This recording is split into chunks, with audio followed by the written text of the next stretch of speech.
Deixa eu já entrar aqui. Bom, está liberado. Vamos começar? Tainara, pode começar, Tainara? Já estamos online, depois a gente corta. Bom, pessoal, então, dando início aí a mais um seminário da bioenergia, né? Hoje a gente vai falar de um tema que eu diria que, sem exagero, é talvez a tecnologia, né? O caminho das tecnologias da célula combustível, que tem que se tornar uma obsessão nacional para que a gente possa usar os biocombustíveis, em particular o etanol, o metano, biometano, né? E outras em baterias, né? Em baterias, o que a gente tem chamado aí de bioeletrificação, Fábio. Uhum. Então, esse trabalho, esse seminário é um seminário muito esperado. A gente está montando, eu diria, no Brasil, uma competência para tratar do assunto, e isso é realmente extremamente importante. Antes de começar, Fábio, eu queria só mencionar que nós estamos com um colega, um colega amigo, parceirão, Pedro Escosa, colega do nosso curso, né, aluno, e que teve um problema de saúde, está no Rio Grande do Sul e precisando de doação de sangue. Quem puder, por favor, tiver por lá ou souber quem, por favor, entre em contato depois aí da reunião para que a gente possa dar os detalhes, né? E queria dedicar aqui a melhoria dele aí, esse seminário seu. E, Fábio, é isso aí. Você já está liberado aí o áudio, amigo, o compartilhamento, manda bala. Legal, estão me ouvindo? Super bem. Tá, então eu vou compartilhar aqui primeiro a minha tela, aí depois a gente inicia.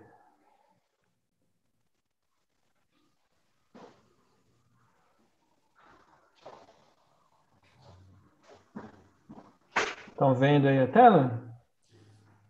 Super bem, Fábio. Isso. Eu ia falar isso para falar, coloquei em modo apresentação. Está excelente.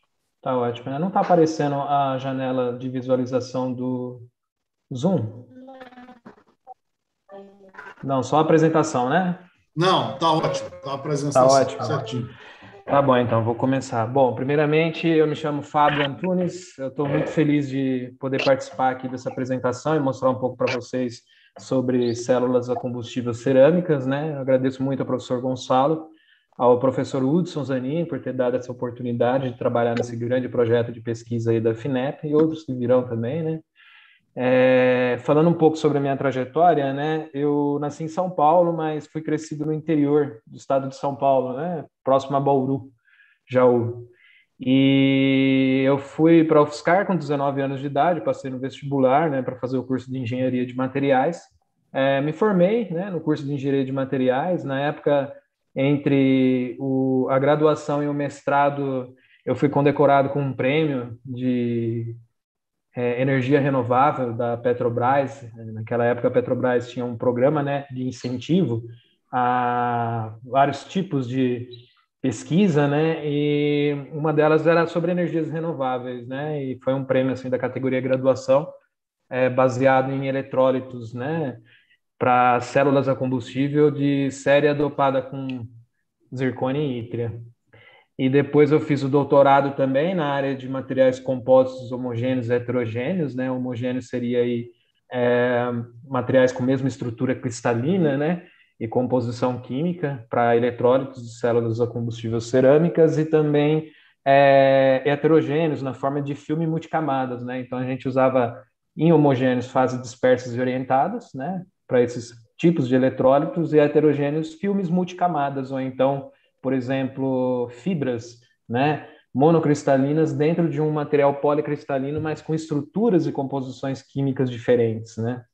E tem experiência aí na área de tapecast, né, spin e deep coating, e trabalhei com uma série de materiais, né, desde 2004 que eu venho pesquisando células a combustível cerâmicas na UFSCar, e também não só, né, o eletrólito, mas o anodo, o catodo, que são outros componentes dessas células a combustível cerâmico que nós vamos estar abordando aqui. Então, o tema da nossa apresentação de hoje são essas Deixa eu só diminuir aqui que está atrapalhando. Ótimo. O tema de hoje são as células, né, de óxido sólido, né, vem do inglês Solid Oxide Fuel Cells. São células a combustível cerâmicas suportada por metal, né, para uso embarcado do bioetanol como sistema de tração elétrica, né, em veículos elétricos híbridos. E aqui tem uma grande diferença, né, entre os veículos que são elétricos e os veículos que são eletrificados. Ao longo da apresentação eu vou explicar melhor. Resolvi dividir essa apresentação, né, falar primeiro sobre células a combustível cerâmicas. As células a combustível cerâmicas, né, de primeira e segunda geração, depois a última de terceira geração, que são as células a combustível suportadas por metal, cerâmica suportada por metal. Depois, em seguida, o processamento, né, dessas células suportadas a metal, os principais desafios desses tipos de dispositivos e os projetos que estão sendo consolidados e outros que poderão vir. Mas o que são, né, essas células a combustível cerâmico e como que elas funcionam? Um breve histórico, né, sobre fenomenologia de causa e efeito, né? Em 1750, o Luigi Galvani, um italiano e anatomista, ele reportou o primeiro estudo sobre a origem da corrente elétrica. E o interessante é que, fazendo experimentos com dissecação de anfíbios, né, e colocando 2 eletrodos de cobre numa perna de uma rã, ela contraía. Então ele acreditou que, né, esse efeito era a causa dele era uma corrente elétrica, né? Então a corrente elétrica ela era originária dos seres vivos, né? Entretanto, em 1799, Alessandro Volta disse que não, né? Ele reportou o primeiro destaque, né, empilhamento de baterias da história da humanidade, né? E vocês podem ver aqui na figura ao lado direito, né? A concepção de ideia dele era que esse processo, a origem da corrente elétrica, ela poderia ser dos materiais e não dos seres vivos, né? Então aqui tem um stack, né, um empilhamento de várias placas com formato cilíndrico, né, de cobre e zinco, e entre elas tem um feltro, né, um papel impregnado com uma solução ácida, né, de ácido sulfúrico, e obtinha uma corrente elétrica a partir desses materiais. Em 1803, o Daniel ele otimizou esse conceito de pilha do Volta, né? Então, é aquela famosa pilha do Enem, dos vestibulares, né? Na qual você tem uma célula eletrolítica com sulfato de cobre e um eletrodo de cobre dentro dessa solução, né?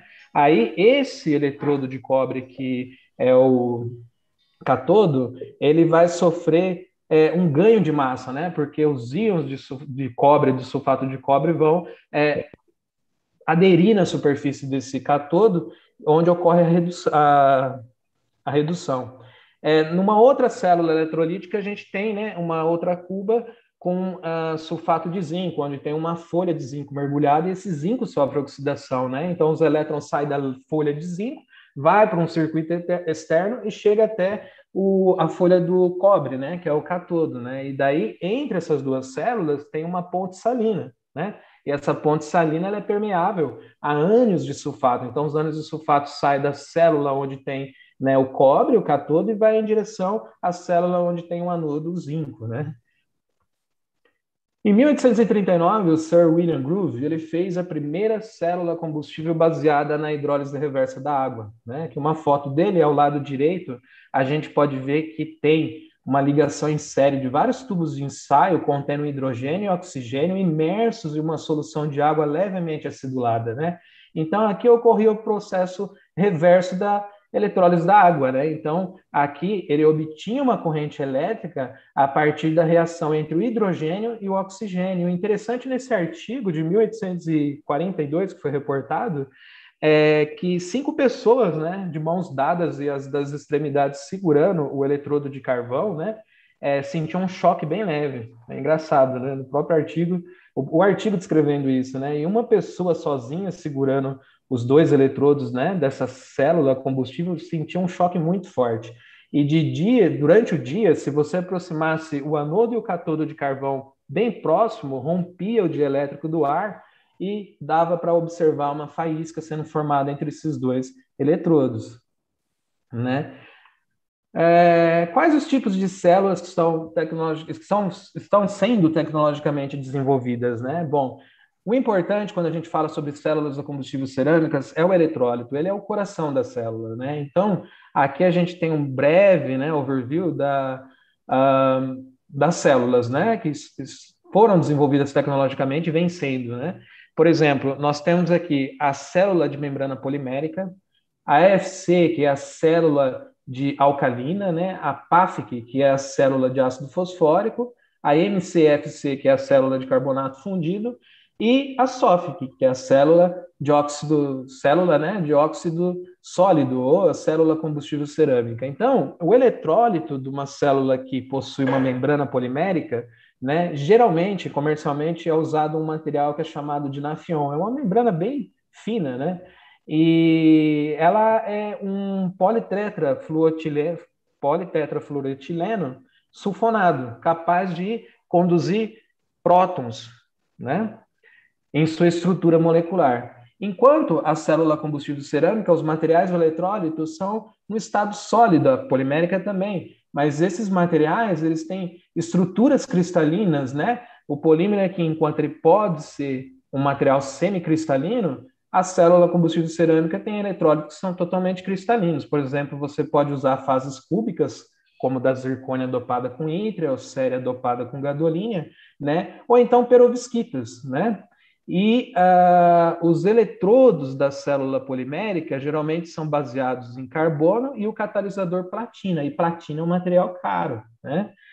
Enquanto na célula combustível cerâmica, você pode usar um cermeto, que é um compósito metal-cerâmica, de um material com estrutura perovskita, é uma fase, e um outro material com estrutura cúbica, né? Enquanto os catalisadores dessas reações de oxidação do combustível e redução do oxidante, né? Ou melhor, redução do combustível, né? Ou, desculpa, oxidação do combustível, né? E a redução do oxidante, né? No caso aí o oxigênio do ar, é feito pelos próprios materiais do eletrodo, né? Temperatura de operação, né? A célula combustível cerâmica, geralmente, ela trabalha numa temperatura entre 800 mil graus Celsius, sendo possível baixar para até 500, 800 graus Celsius. Isso é o que está ocorrendo agora, né, na comunidade científica, né? Abaixar a temperatura de operação dela. Enquanto a temperatura de operação da célula polimérica é entre 60 e 120 graus Celsius, um pouco mais baixa, né? Quais são as aplicações para esse tipo de célula de membrana polimérica, né? Transporte espacial, militar, armazenamento de energia. Enquanto a célula combustível cerâmica, se ela for combinada com um calor que é rejeitado, né? Ela pode, por exemplo, né? Porque essas células a combustível, se você usar hidrogênio, você produz água, energia e calor como subprodutos, né? E esse calor, ele pode ser usado, por exemplo, para girar as pás de uma turbina ou de uma microturbina, elevando a eficiência dela, ó, de 45 a 70 até 90, 95%. Isso é muito interessante, né? Isso daí é um sistema híbrido, né? Célula combustível cerâmica com turbina a gás, né? Em relação à eficiência da célula polimérica, ela é um pouquinho mais baixa, né? Agora, o grande problema da célula combustível, a grande desvantagem, né, não o problema da célula combustível polimérica, é a questão do combustível, né? O hidrogênio ele tem que ser muito, mas muito puro.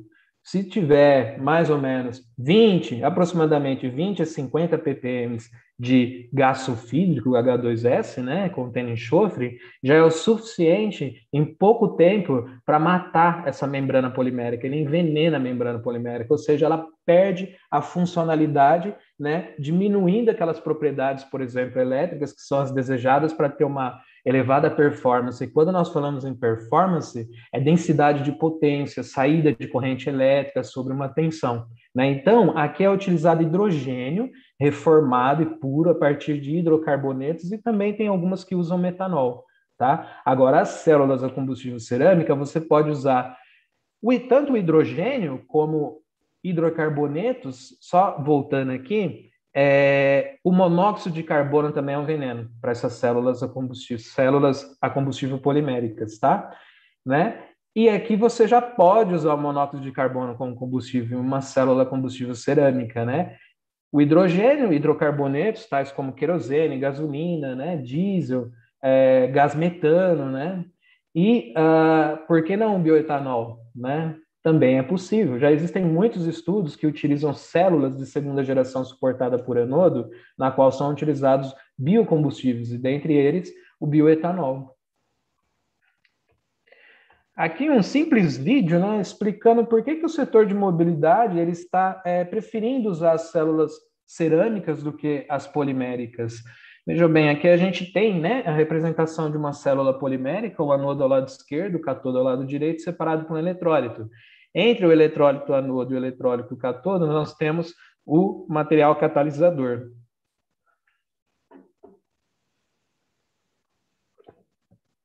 Nessa região do anodo entra o hidrogênio, as moléculas de hidrogênio. O que acontece? As moléculas de hidrogênio no catalisador, elas se quebram, né?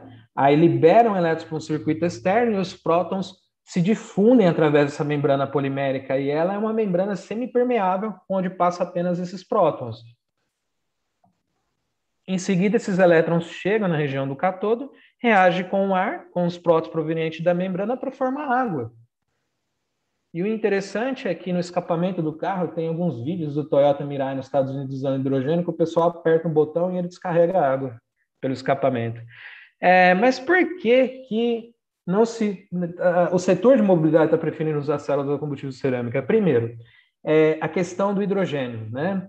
O hidrogênio ele é um vetor energético, né? Não chega a ser bem um combustível, porém, existe uma certa dificuldade, né, no armazenamento e no transporte desse tipo, né, de gás. E a realidade de outros países são diferentes. Enquanto na Europa e nos Estados Unidos está iniciando, já tem, né, uma distribuição desse hidrogênio para alimentar esses carros eletrificados, né, com células a combustível, o Brasil tem uma realidade diferente, né? Nós temos, por exemplo, etanol nos postos de combustível, né? E o grande problema, né, da célula polimérica também é que, como ela trabalha numa temperatura de 60 a 120 graus Celsius, né, é uma temperatura que, para a membrana polimérica, é relativamente alta. E material polimérico ele tem uma instabilidade termodinâmica muito maior do que uma célula combustível cerâmica, né? Então, ela não tem um tempo de útil, ou melhor, um tempo de vida útil agradável, né, digamos assim. Então, uma das principais desvantagens da célula polimérica é que, para ela ter uma condutividade elétrica adequada, ela precisa ser hidratada, né? E como você vai fazer o gerenciamento da concentração de água, né, ao longo da membrana polimérica e do anodo e do cátodo? É muito difícil nessa temperatura, nessa faixa de temperatura. Então, a realidade é que você tem regiões que estão muito secas, regiões que estão úmidas, né, e algumas encharcadas. Isso faz o quê? Né? Isso diminui a área superficial para ocorrer essas reações eletroquímicas. Você vai ter uma gota de água lá, né? Ainda mais se o material for hidrofílico, né? Não for hidrofóbico, né? Os materiais que você usa nessa célula. Eu esqueci de dizer, mas o combustível também, né? Tem essa grande questão aí de que alguns países estrategicamente preferem a célula combustível cerâmica porque ela tem uma capacidade, né, e flexibilidade de usar combustíveis na forma de hidrocarbonetos, porque a alta temperatura de operação dela permite a reforma interna, já direto no anodo da célula combustível cerâmica.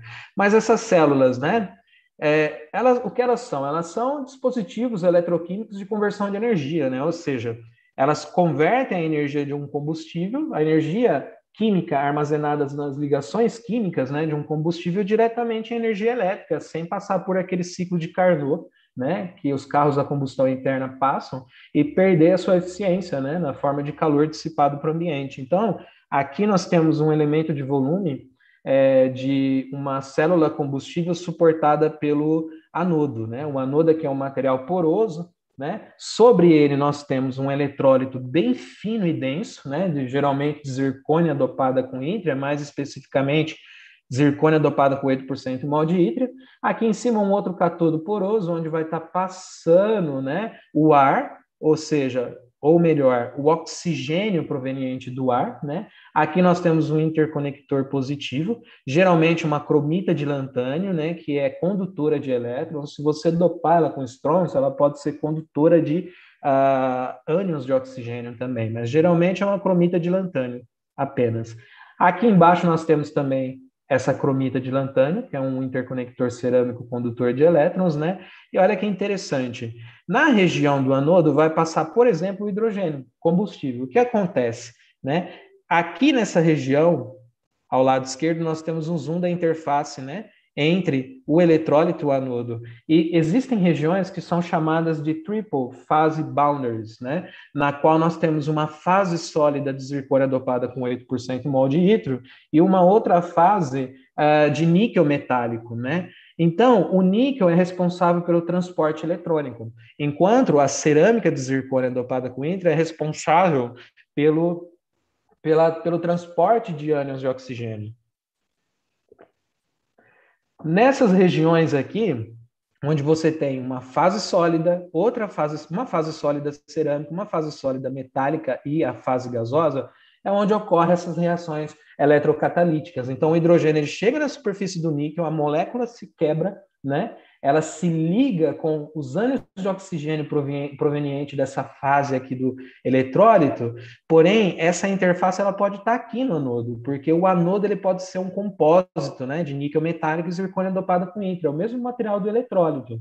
Então, nessa região aqui do anodo, você tem, né, a oxidação do combustível, a reação com os ânions de oxigênio e a formação de água. Olha aqui, o hidrogênio subindo, reage com os ânions de oxigênio e a água sai na região do anodo, né?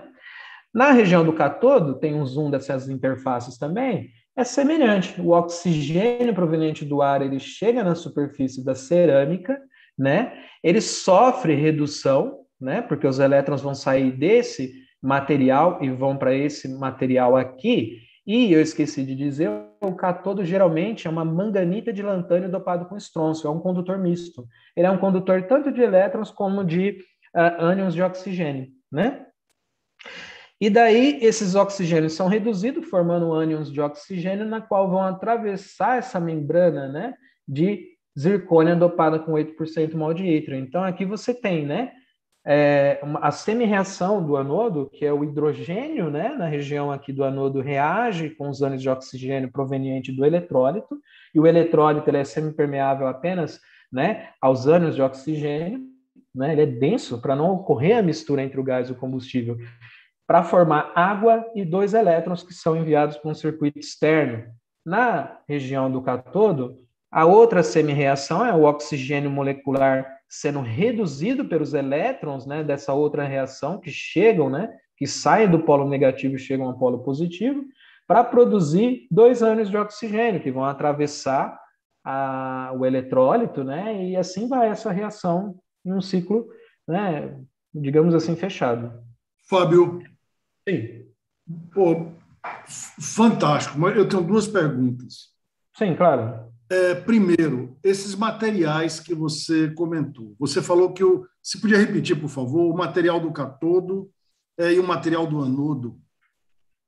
Isso, o que eu estou explicando aqui são o estado da arte, né? Então, aqui nós temos uma célula suportada, né, pelo anodo de segunda geração, e os materiais que podem ser usados no anodo, né, geralmente a zircônia é um compósito, né, um cermeto, que é um compósito metal cerâmica de níquel e zircônia dopada com yttrium, né?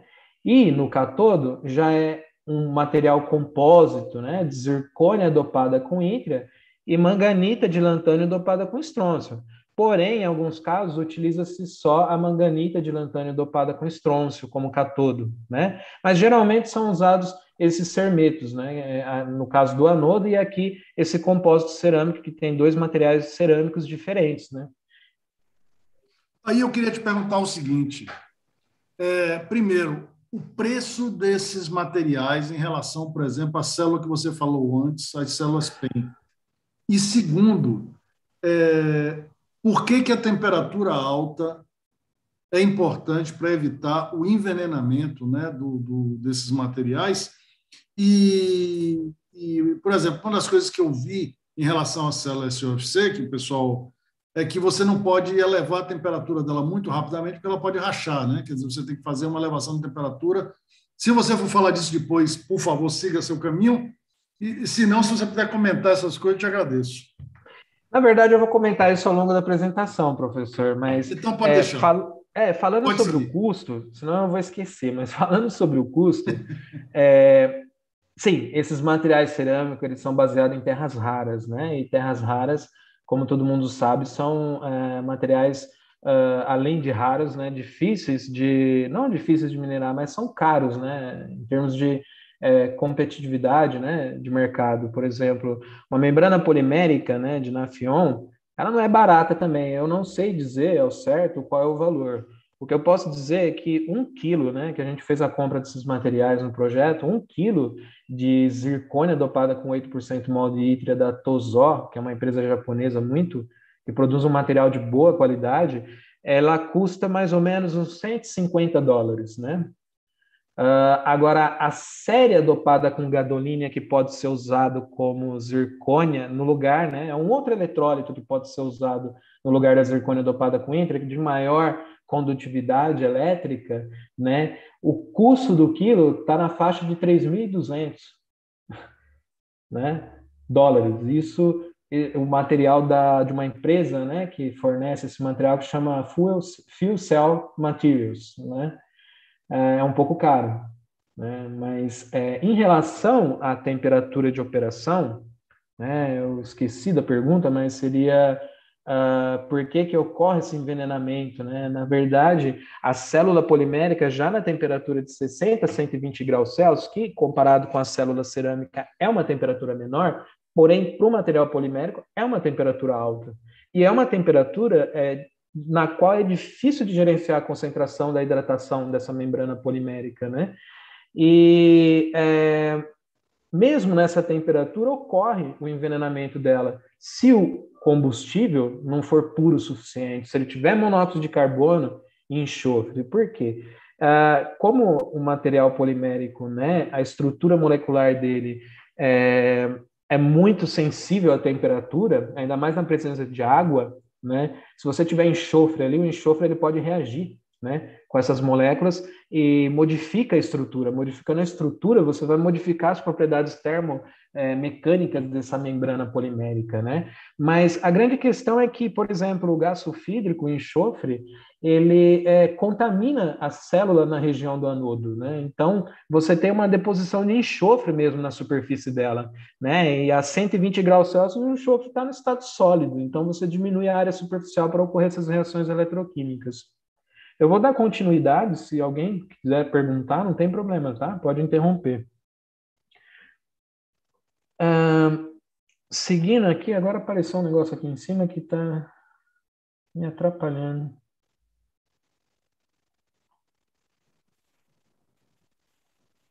Aqui está normal, Fábio. E aqui eu não consigo ler aqui o que está escrito. Não está isso daqui, agora apareceu.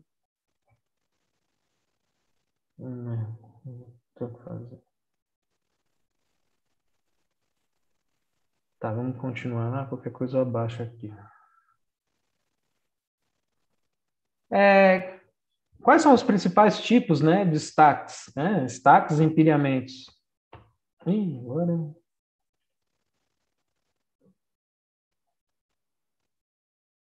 Agora foi, né? Tá, nós temos aqui na letra B, ao lado esquerdo, uma configuração planar. Então, aqui em cima tem um interconector, logo abaixo por onde passa o combustível nós temos um anodo, uma membrana referente ao eletrólito, catodo e outro interconector, né? Aqui passa o ar na região do catodo e aqui passa o combustível na região do anodo, né? E ao lado direito nós temos um outro conceito, né, de design, na qual nós temos um tubo. Dentro desse tubo tem um tubo interno de menor diâmetro por onde passa o ar. O ar ele flui por esse tubo, chega aqui nessa ponta que é fechada e volta, né? E aqui dentro nós temos, né, um cilindro interno, né? Na verdade, nós temos aqui o catodo, né? E sobre esse catodo é depositado o eletrólito na forma de um tubo e depois o anodo, né? Então ao lado de fora passa o combustível, sempre na região do anodo, e no lado de dentro passa, ao lado de dentro passa o oxigênio do ar, por exemplo, né? Veja bem, aqui você pode, né? Essa unidade aqui é a célula, né? O interconector, o anodo, o eletrólito, o catodo. Então, se cada célula dessa, por exemplo, fornecer 1 watt por centímetro quadrado de potência, né? Se você tiver 100 células dessa no estaque, teoricamente vai fornecer, né, 100 vezes 1, 100 watts, né, de potência por centímetro ao quadrado. Esse conceito ao lado direito, ele tem uma maior ciclabilidade, né? Porém, tem uma baixa performance, baixa saída de potência, né? Em relação à ciclabilidade, como são materiais no estado sólido, imagina, se você tiver, por exemplo, vários ciclos de aquecimento, diminuição da temperatura, aquecimento, resfriamento, como são materiais no estado sólido e materiais diferentes, com diferentes coeficientes de expansão térmica, conforme você aquece esse dispositivo para ele chegar à temperatura de operação na qual tem uma condutividade elétrica adequada, que garanta uma densidade de potência ideal, devido à diferença nos coeficientes de expansão térmica, na interface entre esses materiais, o eletrólito, o anodo, o catodo e o interconector, ocorre a formação de trincas, né? E daí a delaminação. Não sei se essa acho que era uma das perguntas, né, professor Gonçalo? E realmente você tem que ter um controle do aquecimento, né? Você não pode aquecer muito rápido esse dispositivo, porque senão ocorre a formação de trincas, delaminação e a morte, né, da célula. Esse conceito tem uma boa ciclabilidade, mas baixa performance, enquanto esse tem uma baixa ciclabilidade, mas uma melhor performance, né? Ou seja, esse daqui, esse conceito aqui, né? Ele, acho que eu falei errado, mas ele tem uma maior ciclabilidade, né? Baixa performance. Esse daqui tem menor ciclabilidade e alta performance, né? De novo. Tá, continuando aqui. Mas qual é o melhor design para aplicação portátil e móvel, né? Então, ao longo, né, da geração científica, né, da literatura internacional, nós observamos o seguinte, né, uma tentativa em diminuir a espessura desse eletrólito, né? E as células de primeira geração, né, elas são suportadas pelo eletrólito. Então, veja que o eletrólito ele tem uma espessura maior, enquanto o cátodo e o anodo têm espessuras menores, né? Aqui nós temos o eletrólito, né, sempre a mesma cor, aqui o anodo, aqui o cátodo e aqui o interconector cerâmico, né? Então, a ideia é tentar abaixar a temperatura de operação dessas células a combustível cerâmica sem perder a reforma interna, né, e a flexibilidade em relação ao uso dos combustíveis, porque alta temperatura de operação, esses materiais cerâmicos que são usados em células, eles não são materiais refratários, que nem aqueles que são, por exemplo, utilizados na indústria siderúrgica, né? Eles têm uma certa estabilidade boa em alta temperatura, mas não excelente, né? Então, o que acontece? Por exemplo, esse material do interconector, que é a cromita de lantânio, ele sofre a temperatura de operação 800 mil graus Celsius de evaporação. Então, o cromo da cromita de lantânio, ele evapora, sai da estrutura cristalina desse material, evapora em alta temperatura e vem para a região do cátodo. Quando ele deposita no cátodo, ele forma fases bloqueantes, ou seja, isolantes ao transporte, por exemplo, de elétrons ou de ânions de oxigênio, né? E daí ocorre o envenenamento da célula, a morte dela, porque ali vão formar fases resistivas que não têm aquelas propriedades elétricas que são adequadas ou desejadas para o bom desempenho da célula, né? E em relação a diminuir a temperatura de operação, né? O foco dela é o que você, com a diminuição da temperatura de operação, permite utilizar outros materiais, né, mais estáveis termodinamicamente e de baixo custo, né? Então, da primeira geração para a segunda, optou por aumentar a espessura do anodo, maximizando, né, essas reações de eletrocatálise do combustível naquelas fases TPB, né? Enquanto o eletrólito seria uma membrana bem fina, uma membrana polimérica bem fina, né? Por que diminuir, né, a espessura do eletrólito? Porque o eletrólito, na região da interface entre o eletrólito e os eletrodos, nós temos aqui muitas perdas rômicas e por polarização. Então, não significa que diminuindo a membrana do eletrólito você tem uma condutividade elétrica maior. Não, você tem uma baixa perda, né, do processo de transporte iônico devido à diminuição das perdas rômicas e por polarização nessas interfaces. Então, você consegue ter a mesma densidade de potência e uma temperatura menor, por exemplo, né? Agora, o interessante é a célula de terceira geração, professor Gonçalo, aqui respondendo a sua pergunta, a diminuição da temperatura de operação, ela ocorreu ao mesmo tempo com a diminuição da espessura dos componentes da célula combustível cerâmica, porque conseguindo, né, diminuir a espessura desses componentes, o anodo, o catodo e o eletrólito, para evitar as perdas rômicas e por polarização, você consegue baixar a temperatura de operação. E baixando a temperatura de operação e mantendo aquele mesmo valor de densidade de potência e condutividade, né, elétrica, você consegue usar materiais de suporte para essas membranas finas, por exemplo, ao invés de usar o interconector cerâmico que sofre que tem esse problema de evaporação do cromo, usar, por exemplo, um suporte poroso de aço inox ferrítico ou austenítico, né? Então, você trocando esses interconectores, né, ou então o material do anodo, né, por um suporte metálico e poroso, você diminui muito o custo de fabricação dessas células. Justamente por isso que a indústria, né, automobilística internacional vem desejando a célula combustível cerâmica no lugar da célula combustível polimérica, né? Principalmente porque as reações eletroquímicas que ocorrem no anodo, elas são muito mais aprimoradas por causa da alta temperatura de operação dela e a flexibilidade do uso de combustíveis, sem falar na segurança e na robustez também desses tipos de dispositivo, né? Assim como as células poliméricas têm suas vantagens, mas tem suas desvantagens também, e algumas coisas precisam, né, serem otimizadas. Entretanto, observe que esse suporte, ele é um suporte com canais organizados, né? Então, na verdade, esse suporte aqui em cima do catodo, ele deveria estar aqui embaixo para uma célula combustível suportada por metal. É que essa figura eu aproveitei, que é do projeto Fundep Rota 2030, do professor Gustavo, na qual esse suporte poroso, né, do anodo, ele é transformado em um microreformador com uma placa microporosa sobre ele. Então, esse de baixo para cima, ó, nós temos aqui o suporte modificado com microreformador. Depois, falando sobre a arquitetura dessas células suportada por metal, uma placa microporosa, né?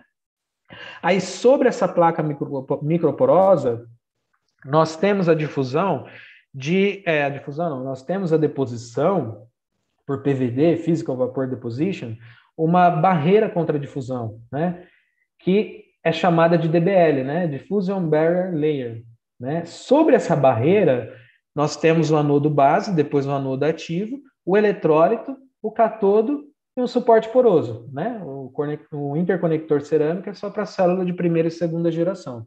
Os materiais que são usados, né, nesse suporte é o mesmo material que é usado, por exemplo, para esse microreformador. Pode ser tanto um suporte poroso ou um microreformador, que é o caso, a proposta desse projeto, né? São microcanais, né, feitos por prototipagem rápida, impressão 3D, em aço inox ferrítico, né, com os catalisadores impregnados via infiltração de soluções precursoras, né? A placa microporosa, material utilizado, né, nesse projeto, será aço inox ferrítico, né? Os materiais da DBL, né, cera dopado com gadolínio, ou então espinélios de manganês, cobalto e cromo, e uma camada protetiva do mesmo material que é usado no catodo, manganita de lantânio dopada com estrôncio, né? Em seguida, o anodo base, geralmente é um cermeto metálico, né, de níquel e zircônia dopada com ítria, mas pode ser utilizado cobre também. O cobre, ele tem algumas propriedades interessantes, eu vou falar mais para frente, é melhor. O anodo ativo, geralmente, a zircônia dopada com ítria, essa fase é trocada pela cera dopada com gadolínio, né? Enquanto a fase metálica, ela continua, o níquel. O eletrólito, estado da arte, é a zircônia dopada com ítria, e também pode ser utilizada a cera dopada com gadolínio. Enquanto o catodo, geralmente é uma manganita, né, de lantânio dopada com estrôncio, ou compósito com os materiais dos eletrólitos. Pode ser usado também uma cobaltita de lantânio dopado com estrôncio, ou então espinélios, né, de alumínio, magnésio e cobalto. E o suporte poroso do cátodo é o mesmo material de suporte poroso do anodo, o aço inox ferrítico, né? Enfim, né? O que é importante? A compatibilização dos coeficientes de expansão térmica desses materiais. Então, por exemplo, o suporte, né, ele tem uma faixa de coeficiente de expansão térmica bem próximo da série dopada com gadolinha, que é a DBL, né? Mais para frente eu vou explicar por que usar essa barreira contra a difusão.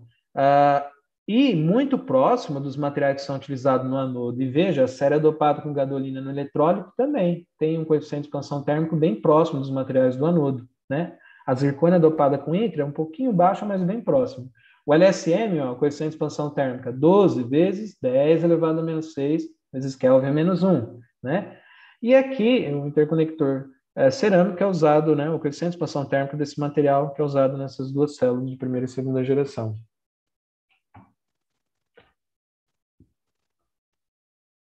Como elas funcionam? Bom, enfim, entender como o eletrólito, que é o coração da célula combustível cerâmica, funciona, já é entender, por exemplo, o funcionamento dos eletrodos também, né, via de regra.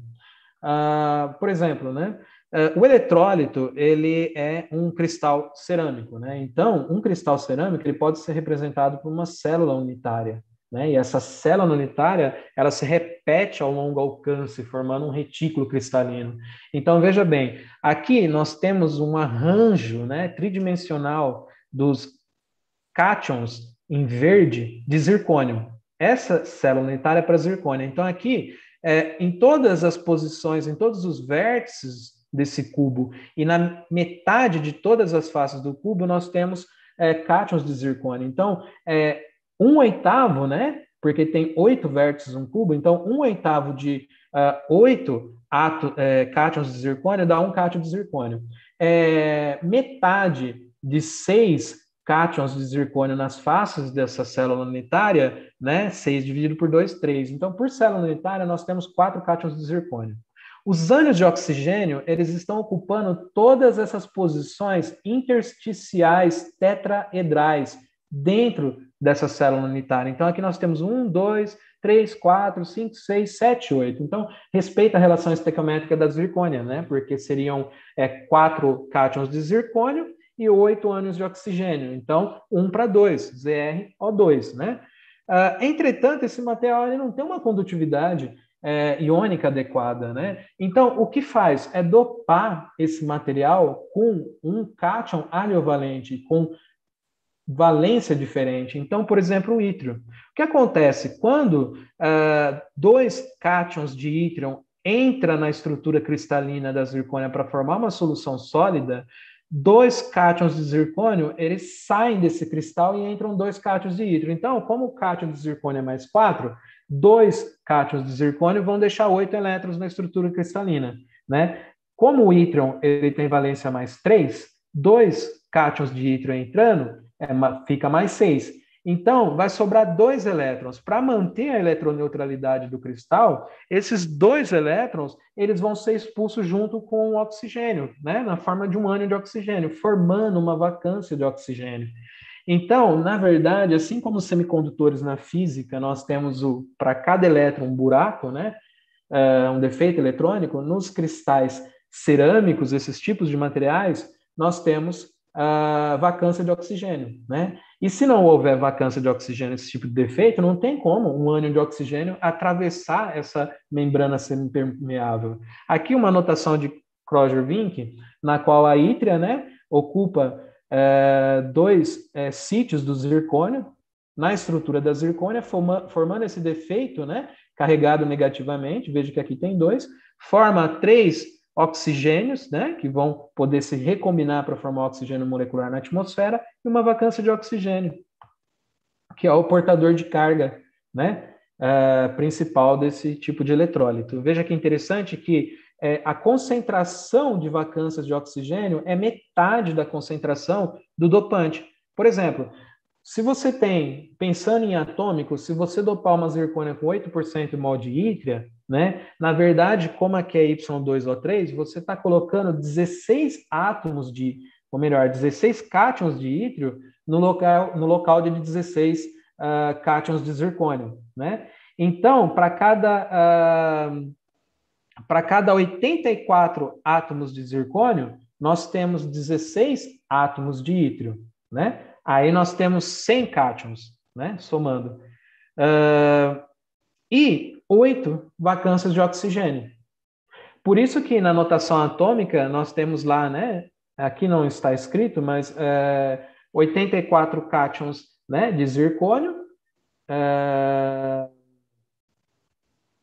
Isso, 84 de cátions de zircônio, 16 de ítrio, 8 vacâncias de oxigênio. Então, se você tem 100 cátions, você vai ter 200 anos. Não, porque tem 8 vacâncias de oxigênio. Então, na verdade, você tem 192 anos. Essa é uma relação estequiométrica interessante. Bom, enfim, por quê? Estou preocupado com o tempo, né? Vou adiantar aqui um pouco.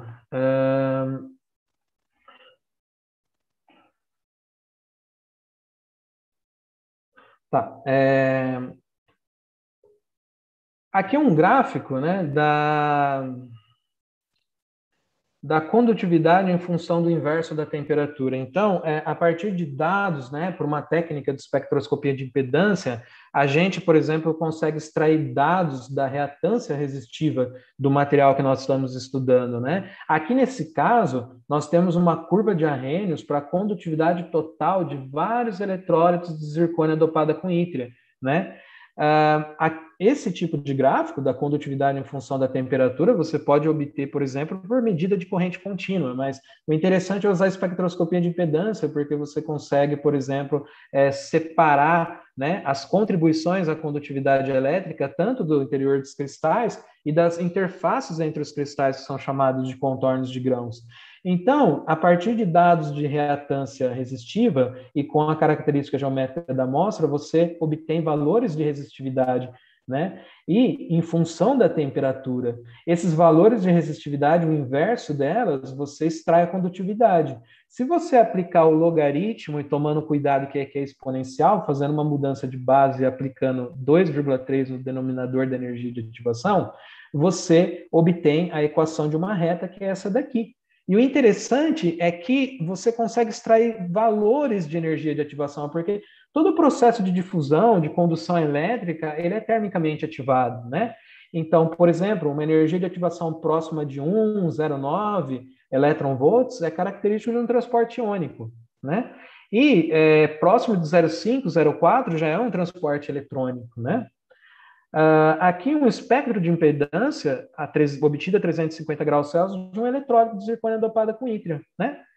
Feito por mistura de óxido convencional, conformado e sinterizado. Então, aqui você tem, né, a resposta, né, do grão, aqui bem pequenininho do contorno, e aqui a região da interface entre os eletrodos e o eletrólito.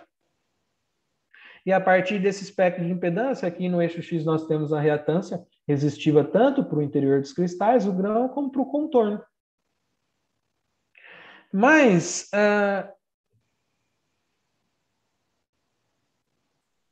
por que nós não usamos outros materiais mais condutivos, já que se você tem uma condutividade maior, você trabalha uma temperatura menor, né? Aqui eu esqueci de dizer nesse outro gráfico, me perdoem, que aqui a 800 graus Celsius, ó, o valor de log de sigma t é aproximadamente 1,75, né? Extraindo, né, o logaritmo e calculando o valor da condutividade, dividindo a temperatura de 800 em Kelvin, você tem um valor de condutividade elétrica aproximadamente de 0,05. E esse é o valor de condutividade elétrica adequado para garantir uma boa performance da célula combustível cerâmica. Mas, entretanto, existem outros materiais que são mais condutivos que a zircônia, né? Por exemplo, esse material aqui é o cerato, né? Olha aqui, aqui nós temos a curva da zircônia dopada com ítrio, aqui do cerato de bário dopado com ítrio, um outro eletrólito, né? Condutor de íons de oxigênio, e aqui nós temos essa curvinha azul, que é da série dopada com gadolínio. Por que não utilizamos a série dopada gadolínio já, né, que ela tem a mesma condutividade, ó, por exemplo, a 700 graus Celsius de 1, né? Ou melhor, log de sigma t, 1, ela tem esse mesmo valor em baixa, numa temperatura mais baixa, né? Próximo de 500, ou melhor, isso, próximo de 540 graus Celsius. Por quê? Porque esses materiais, todos eles são, com exceção da zircônia dopada com ítria, todos esses materiais são termodinamicamente instáveis. Por exemplo, o cerato de bário dopado com ítrio, né?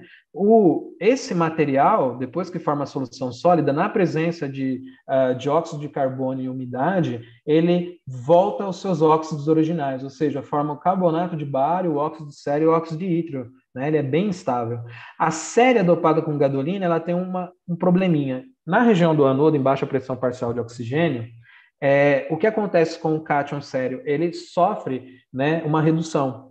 Ele passa do sério mais 4 para o sério mais 3, e o sério mais 3 ele tem um raio iônico maior. Então, além de expandir o parâmetro de rede daquela célula unitária e provocar uma expansão volumétrica do material e formar trincas, falha mecânica, ele tem um problema de transporte de elétrons por um mecanismo chamado small polaron. Né? Isso não é interessante para a célula porque o eletrólito entra em curto. Né? Então, esse material ele é usado como eletrólito também, ele tem elevada condutividade, mas tem que aplicar camadas bloqueantes ao transporte eletrônico na interface deles. Esses outros materiais aqui baseados, né, em magnésio, galho, lantânio e estrôncio, aqui também, eles são materiais ótimos para serem usados como eletrólitos porque eles têm uma boa compatibilidade com a manganita de lantânio dopada com estrôncio usada no cátodo, né? E esses materiais, eles também são termodinamicamente instáveis, né? Eles se decompõem. Então, por que nós não usamos os materiais mais condutivos, né? Porque são instáveis termodinamicamente, nós temos que pensar em tempo de vida útil, né? Uma célula aí operando a 80 mil horas, a 120 mil horas, isso é muito mais do que 15 anos, né, de operação ininterrupta. Como esse processamento desses materiais são feitos, né? Então, aqui nós temos um pó cerâmico que é homogeneizado, né? Em um meio líquido, aqui está escrito solvente, mas isso daqui é uma suspensão cerâmica, não é uma solução cerâmica. Então, o solvente, ele, na verdade, vai dissolver os ligantes, que são orgânicos, os aditivos, para produzir, por exemplo, uma fita por tape casting, que pode ser base aquosa ou orgânica. Então, o pó cerâmico e o solvente desses aditivos e ligantes são homogeneizados em um moinho de bolas ou vibratório. Depois são adicionados a essa suspensão cerâmica os ligantes dos aditivos, né?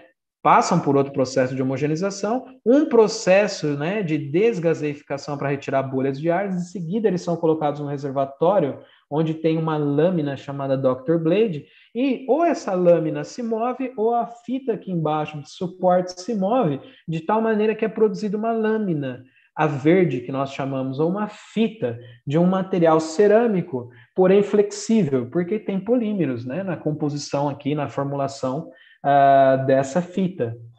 Aqui uma foto de um tape cast, que nós tínhamos lá no laboratório da UFSCar, e aqui uma fita. Vejam que essa fita aqui, ela é o anodo, né? Ela é escura, sim, porque é adicionado carbon black. Já vou explicar por quê. O interessante é que quando nós produzíamos essa fita, essa sala ela era refrigerada, tinha ar-condicionado, né? Então, nós tínhamos muito problema de formação de trincas, né? Com o tempo, nós descobrimos que tínhamos que simular a atmosfera, né? Colocando o solvente orgânico que era usado para colagem dessa fita dentro de placas de Petri. Para quê? Baixar a volatilização desse solvente de tal maneira que ele saísse, né, da estrutura da fita colada e fosse para a atmosfera de uma maneira lenta, né? Ou seja, uma baixa volatilização, senão formava defeitos, tipo trincas, né? E o interessante é que depois de um bom tempo a gente conseguiu fitas perfeitas, né? Simulando a atmosfera ambiente aqui dentro do tape casting. Aqui nós temos, né, após a laminação dessa fita, a sobreposição de várias fitas cortadas na forma de retângulo aqui ao lado de fora, né? Então, nós fazíamos um processo de laminação para simular o processo de calandragem. Ou seja, pegava uma fita, cortava ela, vazava ela na forma de um quadrado, né? E daí orientava ela, né? 0, 90, 180, 270, 360 graus, prensava quente, por quê? Durante esse processo de deposição da fita, como são usados ligantes poliméricos, o polímero no estado amorfo em solução, né, com um solvente, geralmente ele tende a se orientar, e quando ele se orienta, ele cristaliza. Né? O que acontece? Se você... e quando ele se orienta, ele sai fora do seu estado de equilíbrio termodinâmico. Então, quando você fornece energia na forma de temperatura para sinterizar esse anodo, o que acontece? Esse polímero com aquecimento, ele tende a voltar ao seu estado de equilíbrio termodinâmico, que é a estrutura enrodilhada, ou em novelo, né? A estrutura amorfa. E daí o que acontece? Se isso não for controlado, a sua peça, né, dentro do forno, ela vai fazer isso, né? O anodo, ele empena. Então, além de você laminar para aliviar essas tensões internas, né, no polímero, que é o ligante, você tem que também colocar uma carga cerâmica sobre esse anodo, né? Um peso, um suporte. Isso é bem conhecido na área de processamento cerâmico.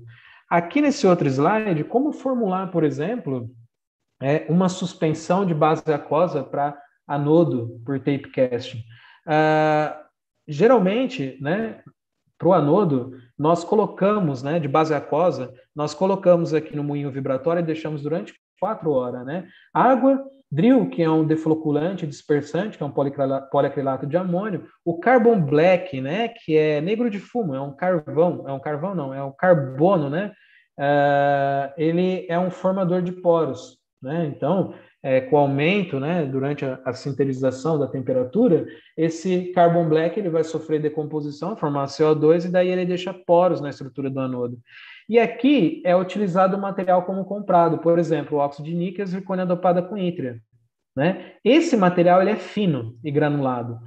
Depois de 4 horas, nós adicionamos, durante 15 minutos, 2 frações calcinadas de óxido de níquel e zircônia dopada com ítria. Veja que a quantidade é relativamente alta. Por quê? O material, quando ele é previamente calcinado, ocorre uma pré-sinterização. Então, aquelas partículas pequenas, né, desses materiais de origem, eles acabam formando agregados de partículas maiores. Então, quando você pensa no anodo que tem que ter uma estrutura porosa, né, essas frações calcinadas elas vão formar uma espécie de backbone structure, né, uma estrutura porosa, né, e com um tamanho de poros maiores. Né? Depois, durante 24 horas agitando, né, com agitador magnético, é adicionado o ligante, que é um poliálcool vinílico, que é solúvel em água. Depois, em seguida, o triton, que é um antiespumante, o ácido oleico, que é um lubrificante entre as partículas cerâmicas,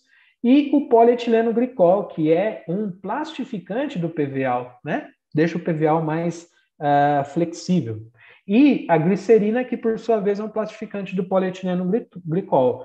Essa é uma formulação para uma suspensão aquosa, para um tape, né, casting, de uma fita com base aquosa. Mas o que é sinterização? É importante vocês saberem que a sinterização ela ocorre através do consumo da área superficial de partículas finas, ou seja, quando você tem um material finamente dividido na forma de um pó, né, a energia superficial ela é diretamente proporcional a energia superficial é diretamente proporcional à área superficial. Então, quanto menor a área, maior é essa energia, né, de superfície. Então, o processo de sinterização é, basicamente, o consumo dessa energia superficial na forma do crescimento dessas áreas superficiais. Então, quando você tem um material muito fino, compactado, a área superficial dele, né, começa a aumentar. Aumentar não, diminuir, né? Então, você tem um material muito fino de elevada área superficial onde ocorrerá através do processo de sinterização, né, a coalescência dessas partículas, né, e uma diminuição dessas áreas superficiais de elevada energia. Isso é o processo de densificação e uma sinterização, né? E a sinterização, ela é tanto o processo de densificação como o crescimento de grão.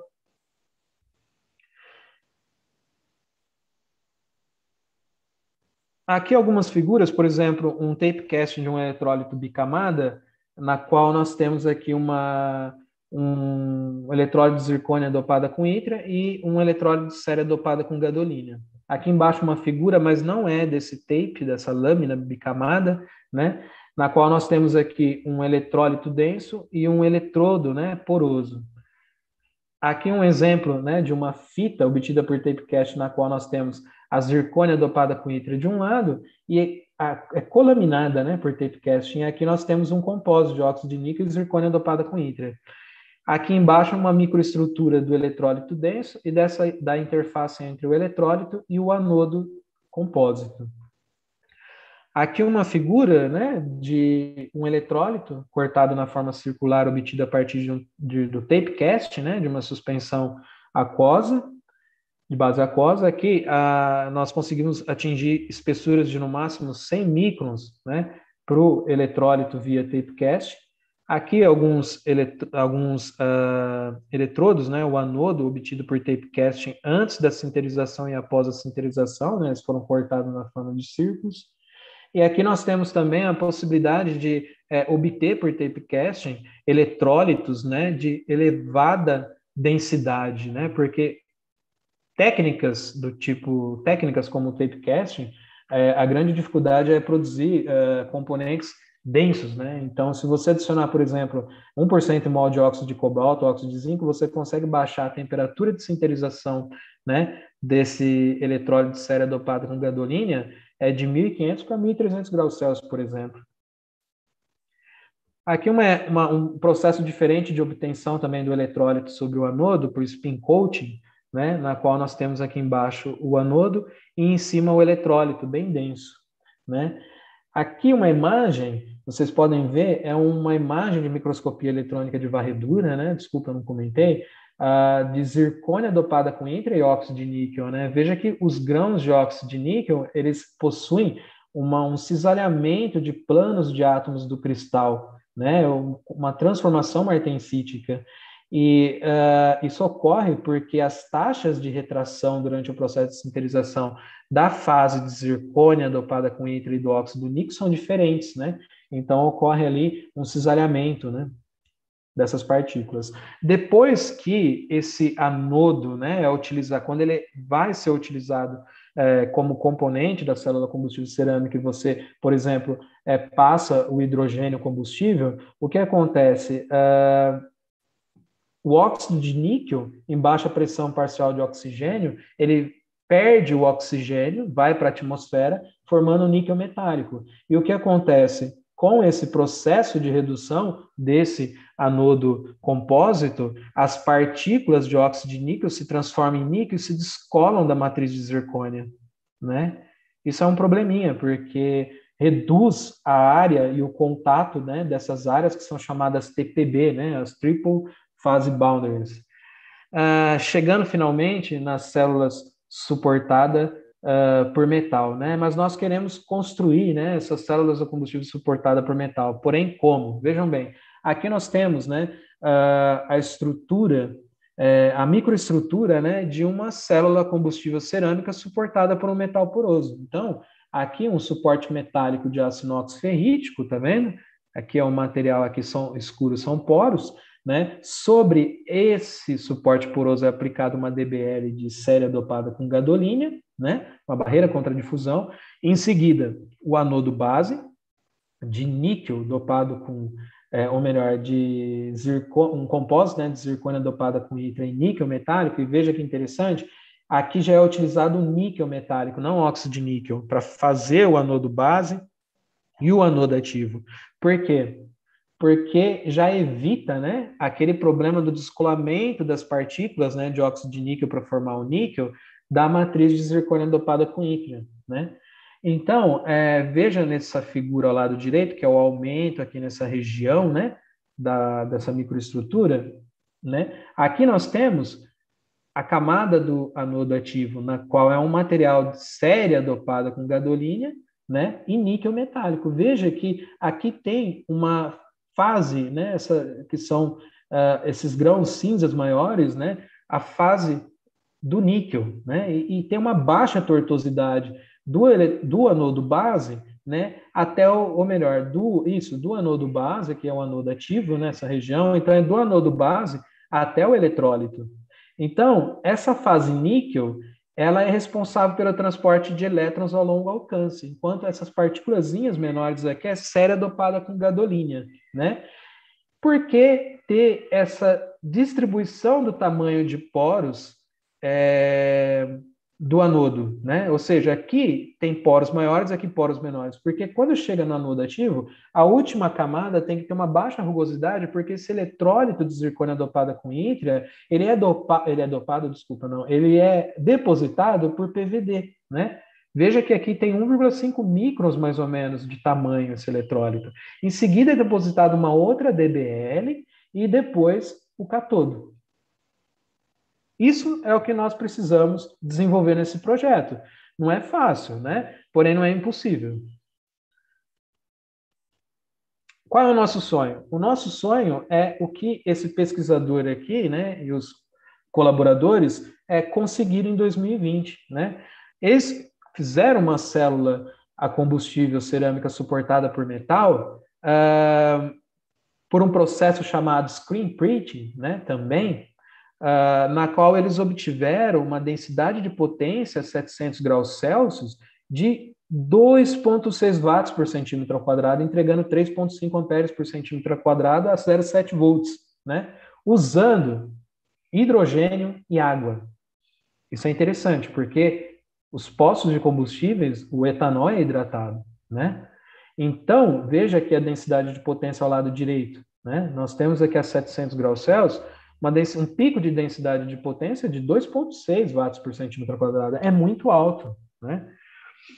Falando sobre os processamentos dessas células a combustível suportada por metal, como construir, né? É simples.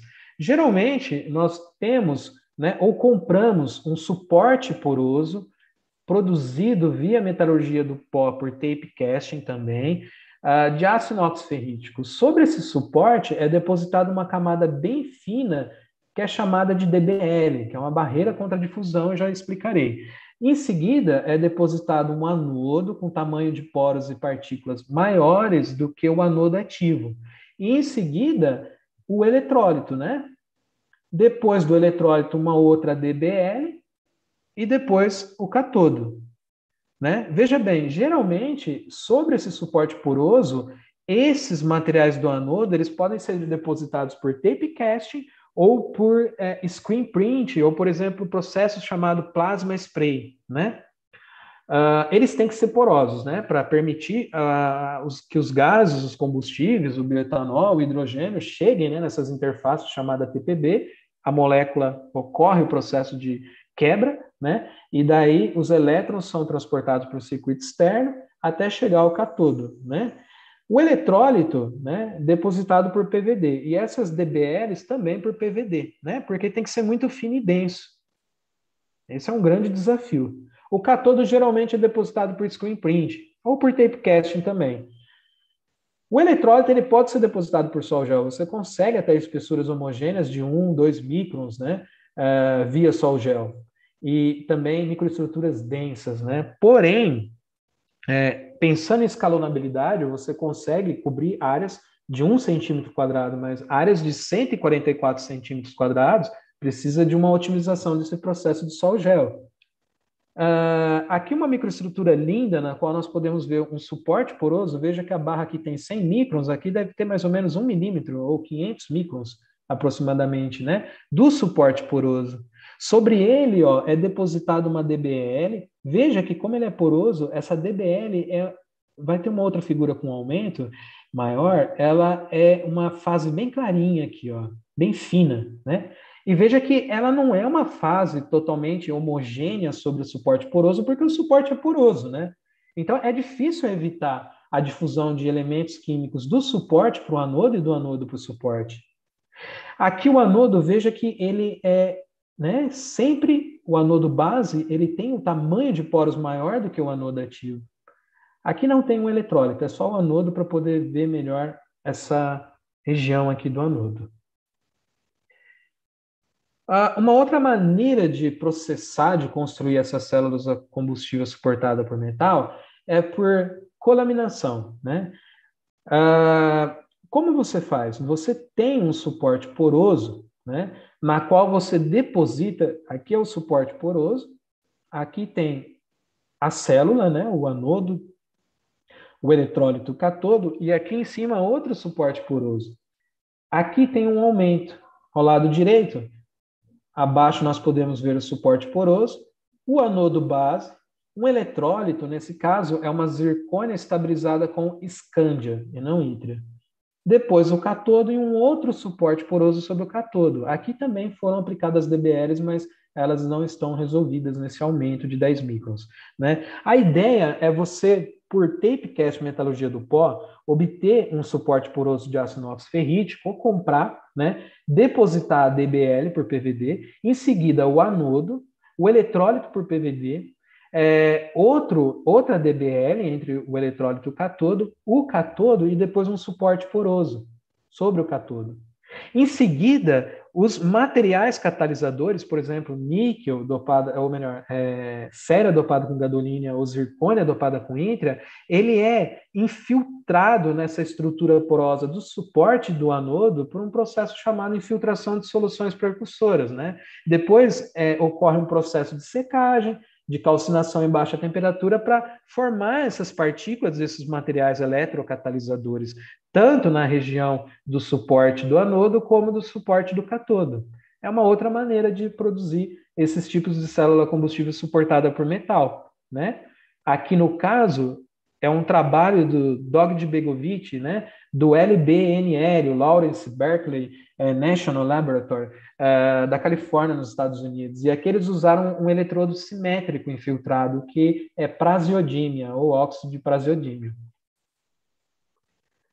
Qual é o nosso objetivo? O nosso objetivo é obter essa microestrutura aqui. Não é só isso, né? Mas se a gente já chegar relativamente rápido nessa microestrutura, já é um grande passo, né? Aqui vocês podem ver, né, a região do suporte metálico poroso, aqui uma resolução melhor, né? A DBL mais clarinha, porque essa imagem provavelmente é de elétrons retroespalhados, BSE, então você tem aqui a visualização, né, dos diferentes materiais. Então nós temos aqui uma DBL fina de céria dopada com gadolínio, o suporte metálico poroso, veja bem, ó, o anodo, essas partículas maiores são as partículas do níquel metálico. Essas menores são, por exemplo, a zircônia dopada com ítrio, a céria dopada com gadolínio, né? O que acontece? Veja que nessa microestrutura, essas partículas de níquel metálico, elas não estão percoladas, ou seja, ligadas, né, dessa região aqui, próximo ao suporte metálico até o eletrólito. Isso é um problema, né? Porque tem que ter transporte ao longo alcance de elétrons nessa região, e é nessa região onde vai ocorrer a reforma, por exemplo, de hidrocarbonetos, entendeu? Entenderam? Em seguida, sobre esse anodo ativo de baixa rugosidade, é possível depositar um eletrólito bem denso por PVD, né? Em seguida, uma outra DBL. Essa imagem não tem o catodo para melhor visualização do eletrólito. Falando sobre os principais desafios de forma resumida, um grande problema é o crescimento de óxido de cromo na superfície desse suporte poroso. Por quê? Bom, enfim, um aço inox, né, ele é inoxidável, não sofre oxidação, por quê? É adicionado, por exemplo, o cromo, né, no ferro, formando, por exemplo, um aço inox ferrítico, né? Por que essa liga metálica ela tem essa capacidade de ser inoxidável? É simples, né? Quando esse aço ele está em um ambiente, né, na qual ele pode sofrer corrosão, oxidação, ao invés do ferro, que é o maior componente da liga, né, tem maior concentração nessa liga, ele sofrer oxidação, o cromo que vai sofrer oxidação. Então, o cromo próximo da superfície dessa liga metálica, ele se difunde para a superfície dela e reage preferencialmente, por exemplo, com o oxigênio do ar ou da água, né, para formar uma película passivadora de óxido de cromo de tal maneira que protege o ferro da oxidação, né? Então, veja que interessante, aqui nós temos o suporte poroso de aço inox ferrítico, né? Sobre ele tem uma camada bloqueante, ou melhor, uma camada contra a difusão, né, dos elementos do suporte da liga metálica, que é o ferro e o cromo, em direção ao anodo base, as partículas de níquel. Porque se o ferro e o cromo chegarem nas partículas de níquel, vai formar niquelatos de ferro e cromo, que são isolantes ao transporte eletrônico, né? São óxidos isolantes ao transporte eletrônico, diminuindo, né, a densidade de performance da célula, ou melhor, a densidade de potência da célula. Por quê? Se você formar um óxido isolante aos elétrons nessa interface, o que vai acontecer? Essa partícula que deve conduzir os elétrons vai acabar tendo uma fase resistiva, uma fase bloqueante ao transporte de elétrons, de tal maneira que você vai diminuir, né, essas reações de eletrocaliptrálise e o transporte de elétrons ao longo alcance.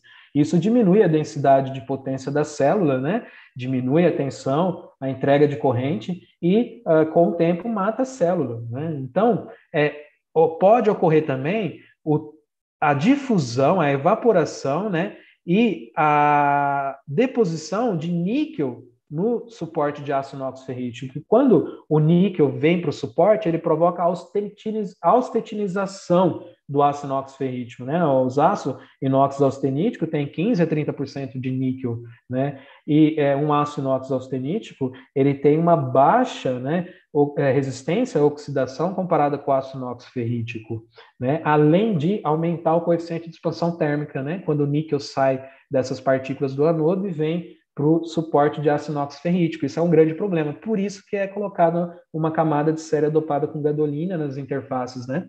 Para evitar essa difusão. Por isso que é uma barreira contra a difusão, né? O interessante nessa imagem ao lado direito é que o suporte de aço inox ferrítico, vocês podem ver aqui que ele tem esses pescoços de sinterização, né, entre duas partículas que estavam compactadas uma ao lado da outra. Veja que aqui tem o crescimento desse óxido de cromo, que é essa região mais cinza. O que acontece?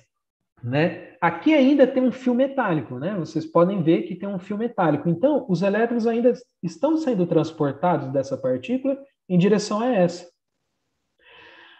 O problema é quando esse óxido de cromo... Fábio. Oi. Desculpe. Sim.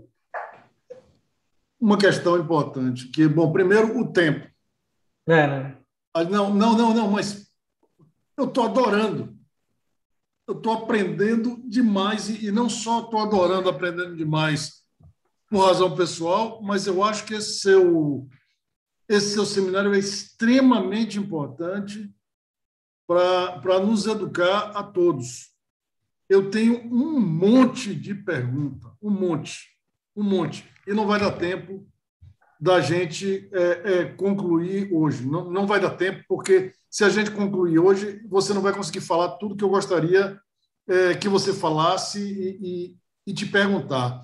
Eu vou te sugerir o seguinte, você continuar do jeito que você tinha mais ou menos planejado, mas encurtando, e eu quero te chamar, Fábio, para um segundo seminário nas próximas semanas, e talvez fazer uma dinâmica um pouco diferente, você fazer um sumário do que você apresentou e a gente partir para as perguntas.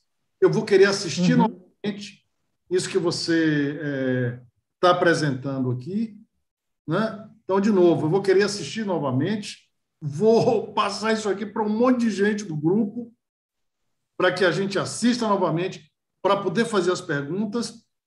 E aí, a próxima vinda sua, eu quero que você faça uma apresentação, mas condensada em 15 minutos para refrescar, e aí a gente vai te encher de perguntas.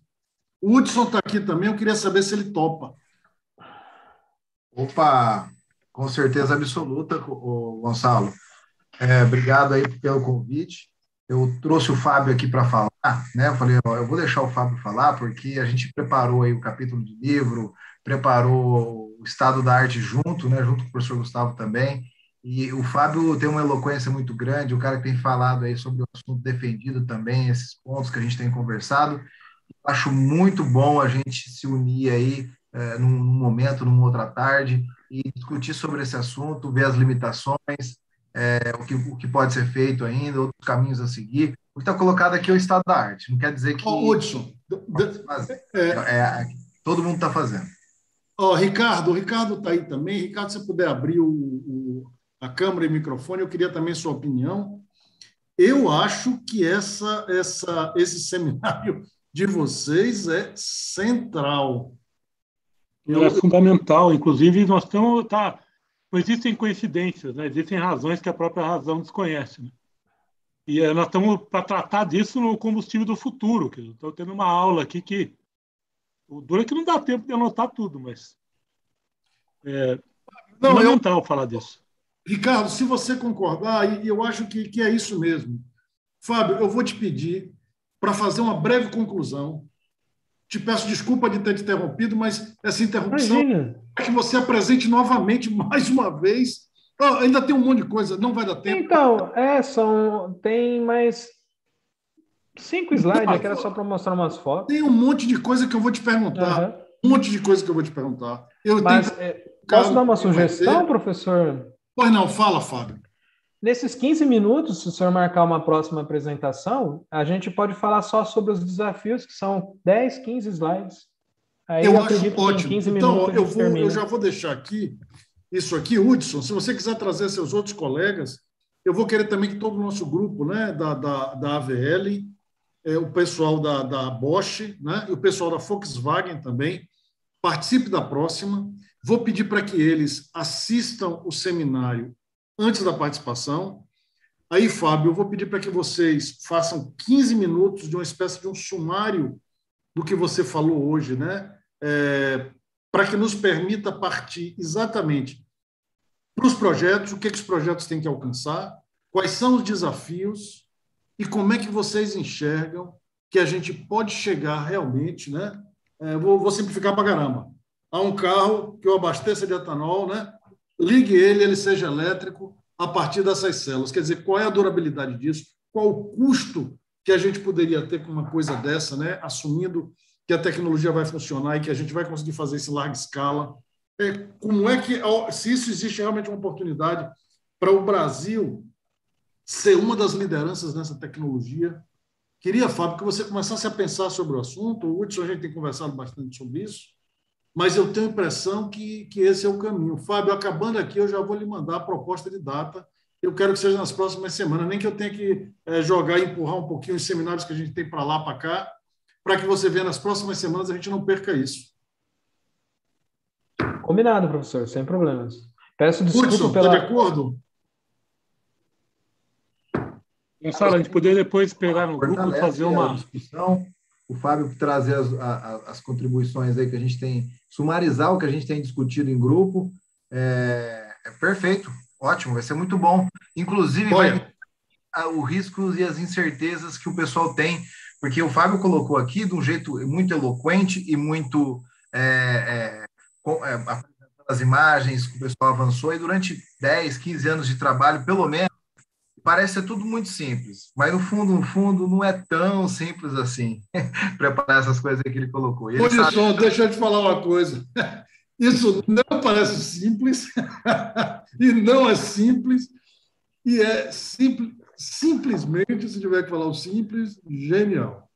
Simplesmente genial. E, Fábio, foi muito bom que você tenha começado, né, com a história dos fenômenos, né? E eu estou entendendo que a gente tem 2 desafios. Um é dos materiais, e desafio sempre a oportunidade, e o outro como é que se diz, do desenho, né? Da arquitetura desses materiais para a gente atingir uma coisa que é estável, resistente e eficiente, né? Super sumarizado, o sumário de um geneticista.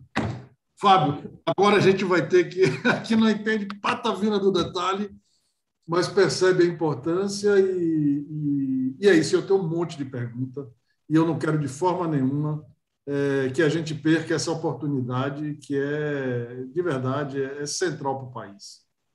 Uhum. Eu vou ter que encerrar até pelo horário, agradecendo ao Fábio, ao Hudson, a esse timaço que vocês têm aí, que eu muito impressionado com o trabalho que vocês estão fazendo, que chega na hora certa, e que eu tenho certeza que a gente vai trazer para o país, né, E eu queria também, na próximo seminário, pessoal, nos próximos dias aí, que se vocês pudessem fazer um pequeno mapinha de quais são as competências que a gente tem no Brasil para esse desenvolvimento, seria muito bom. Vamos tentar trazer, viu, Ricardo, o pessoal do BNDES também, para esse próximo seminário. Bom, pessoal, eu agradeço a todo mundo, agradeço demais, Fábio, Hudson, e é isso aí. Nos próximos dias aí a gente já vai marcar o próximo seminário aí do Fábio e do grupo. Muito obrigado, pessoal. Boa tarde aí a todos, viu? Obrigado, professor. Boa tarde, Fábio. Muito obrigado, amigo. Boa tarde. Fantástico. Obrigado, Obrigado. pessoal. Até logo. Colegas, tudo de bom.